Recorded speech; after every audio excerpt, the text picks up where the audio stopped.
Nigeria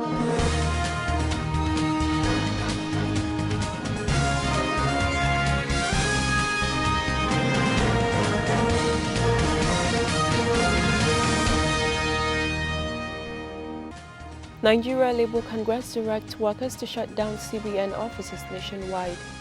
Nigerian Police Force pulls out parade for senior officers. All Progressives Congress members protest in Kano State. And in business news, CBN governor apologizes for failed electronic transactions. And in international news, 400 rebels sentenced to life imprisonment over killing of President Deby. And in sports news, new venue and time fixed for Nigeria's Super Eagles match against Guinea-Bissau. Hello and thanks for joining us. That was the headlines for Standard Voice Television News. I am Rahama Ibrahim Desar, now the news in full. President of the Nigeria Labour Congress, Joe Ajero, has directed public sector workers in the country to embark on strike beginning from Wednesday next week. For more on the story, Umukulsum Muhammad reports. The president also directed that affiliate unions constituting the Nigeria Labour Congress should also be on standby for picketing exercises across all branches of the Central Bank of Nigeria nationwide. The directive followed an earlier ultimatum issued by the Central Working Committee members of the NLC last week, criticizing the cash swap policy of the federal government. Mr. Ajaero said the decision to picket CBN branches became necessary as the federal government and the CBN have not shown any commitment to address the situation. From Friday, there will be mobilization of all state councils through a NEC meeting. All unions have already been directed to mobilize all their organs and their branches by Wednesday next week. All central bank from the CBN headquarters will be shut till further notice. Workers are directed to stay at home and join in the picketing exercise. He lamented that despite the Supreme Court order allowing the old 500 naira and 1,000 naira notes to circulate with the new notes till December 31st this year, the situation appears to be getting worse as workers cannot access cash to pay fares to work, nor can they buy food for their families. Umukulsum Muhammad reporting for Standard Voice Television News.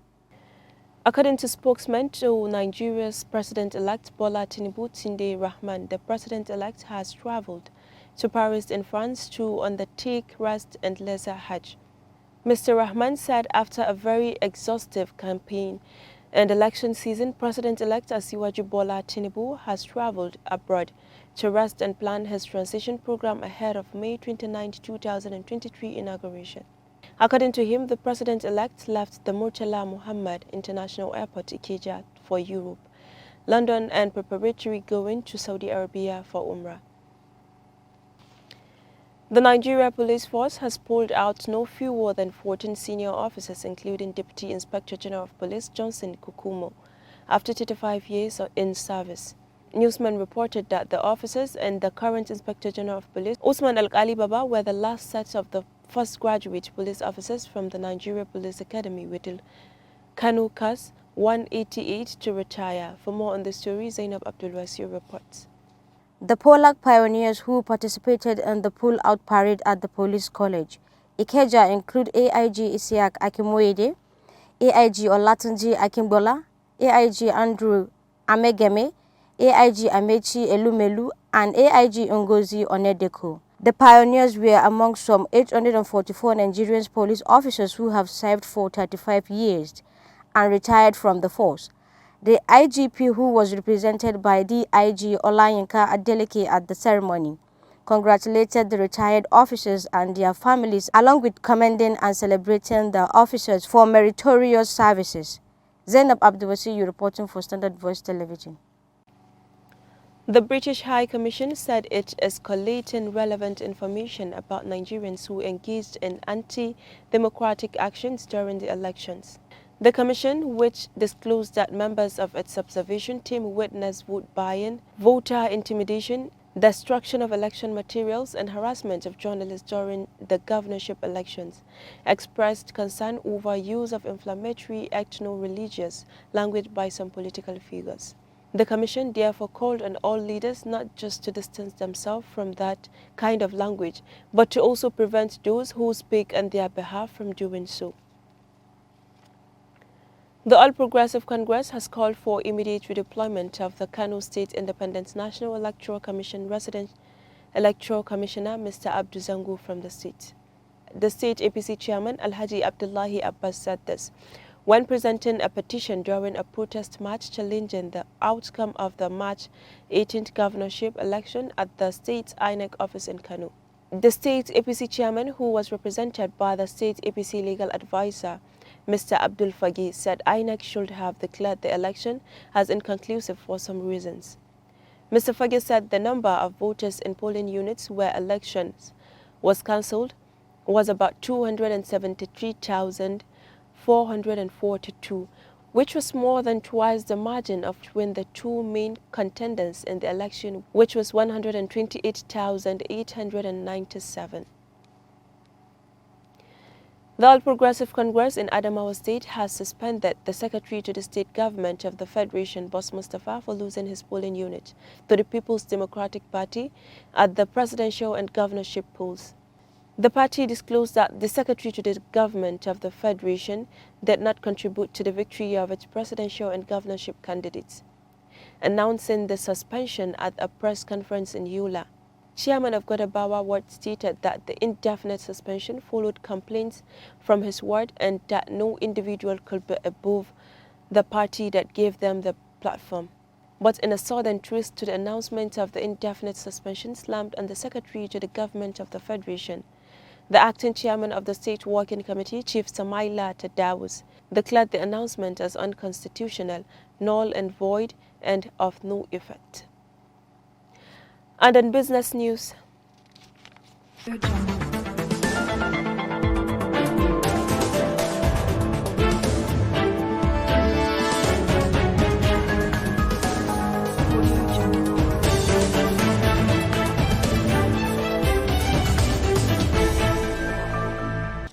Governor of the Central Bank of Nigeria, Godwin Emefiele, has apologized to Nigerians for the rise in failed electronic banking transactions. Mr. Emefiele, who spoke at the end of the two-day Monetary Policy Committee meeting in Abuja, assured Nigerians that the issue will be resolved quickly. According to him, the Apex Bank's Payment System Management Department made efforts to ensure that downtime on electronic banking channels are addressed, following a terrible time experienced by Nigerians through their mobile apps, USSD platforms, and debit cards since the implementation of the Naira redesign policy and subsequent cash shortage.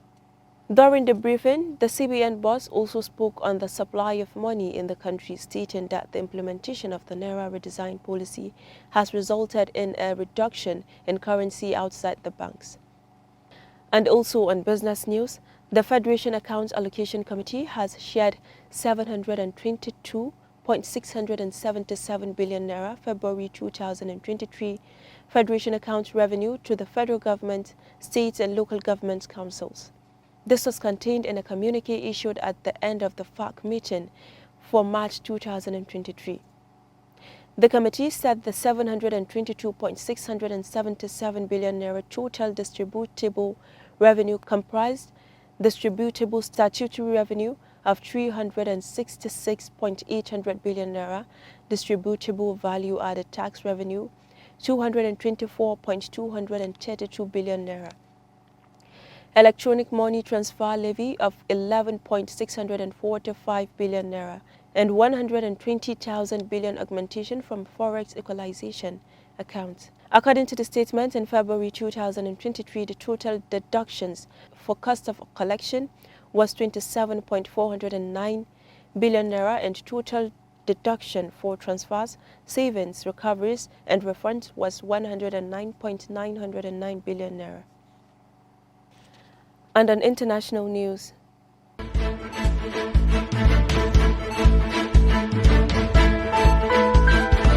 Audio Jungle.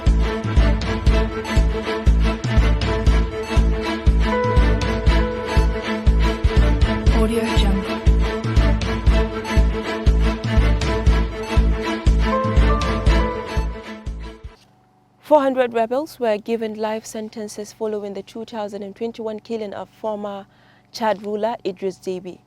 Muhammad Al-Hajj Abbanana, who is a prosecutor for the capital in N'Djamena, said after a mass trial the rebels were sentenced for acts of terrorism, mercenarism, recruitment of child soldiers and assaulting the head of state. The prosecutor said more than 400 were sentenced to life, while 24 other defendants were acquitted. In early 2021, the country's main rebel group, the Front for Change and Concord in Chad, launched an offensive on the north of the country from bases in Libya. On April 20, 2021, the army announced that Marshal Deby, Chad's iron-fisted ruler for the previous 3 decades, had died from wounds sustained in the fighting. Deby died just after being declared winner of a presidential election that gave him his 6th term in office. And on sport news,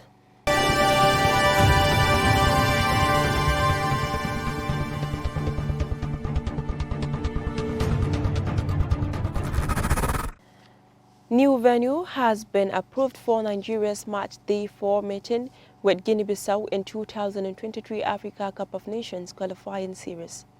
It will be recalled that the match was earlier slated to be played in Morocco after the Confederation of African Football refused to grant approval for Guinea-Bissau to host the game on home soil. The country's 2 biggest grounds, Estadio 24 de Setembro and Estadio Lino Correa, failed to meet CAF's requirement. The country's 2 biggest ground, Estadio 24 de Setembro and Estadio Lino Correa, failed to meet CAF's requirements to host international matches. And that's all we have for today, but before we go, let's take a recap of the major headlines. Nigeria Labour Congress directs workers to shut down CBN offices nationwide. Nigerian police force pulls out parade for senior officers. All Progressives Congress members protest in Kano State. And in business news, CBN governor apologizes for failed electronic transactions.